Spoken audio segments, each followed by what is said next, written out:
दो भाई रहते थे, सोहन और मोहन। वो दोनों जुड़वा थे। वो इतने समान थे कि उनकी माँ को भी उनके बीच अंतर करने में बहुत परेशानी होती थी। हालांकि वो दोनों स्वभाव में बिल्कुल एक दूसरे से अलग थे। सोहन का कोई दोस्त नहीं था और वही मोहन के बहुत सारे दोस्त थे।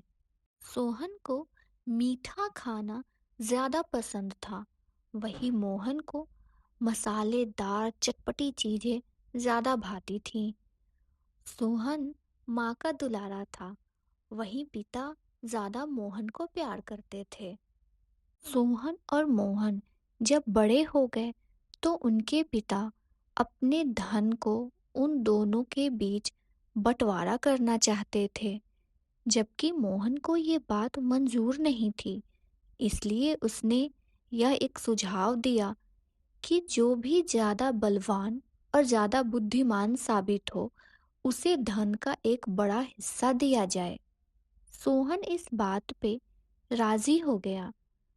फिर उनके पिता उन दोनों भाइयों के बीच एक प्रतियोगिता आयोजित करने का फैसला किया।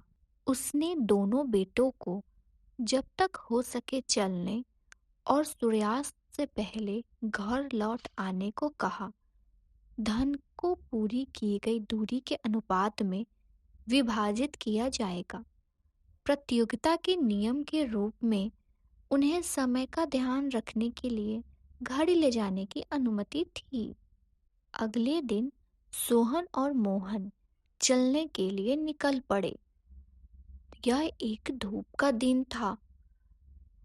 सोहन बहुत धीरे धीरे चल रहा था, वही मोहन मानो जैसे उसके पैरों में स्प्रिंग लग गए हो। वो बस भागता ही जा रहा था। उसने यह सोचा कि वह जितना ज्यादा दौड़ेगा उतना ज्यादा धन का हिस्सा उसे मिलेगा। सोहन जानता था कि दोपहर तक चलना सही रहेगा और दोपहर के बाद वापस घर की तरफ आना उचित होगा, क्योंकि जितना समय जाने में लगा है उतना समय वापस आने में भी लगेगा। यह जानकर सोहन ने दोपहर के समय घर लौटने का फैसला किया ताकि वह समय से घर पहुंच सके। हालांकि मोहन बस चलता जा रहा था। ज्यादा धन की लालच में वह दोपहर तक आने का नहीं सोचा और वह बस आगे की ओर बढ़ता गया। जब अचानक उसकी नजर सूरज पे पड़ी, जो संतरे रंग का हो गया था, तब उसने घर वापस आने का सोचा। अभी वह कुछ ही दूर तक चला था, तभी अंधेरा होने लगा और वह भागा। फिर वो थक गया और वह थक कर रुक गया।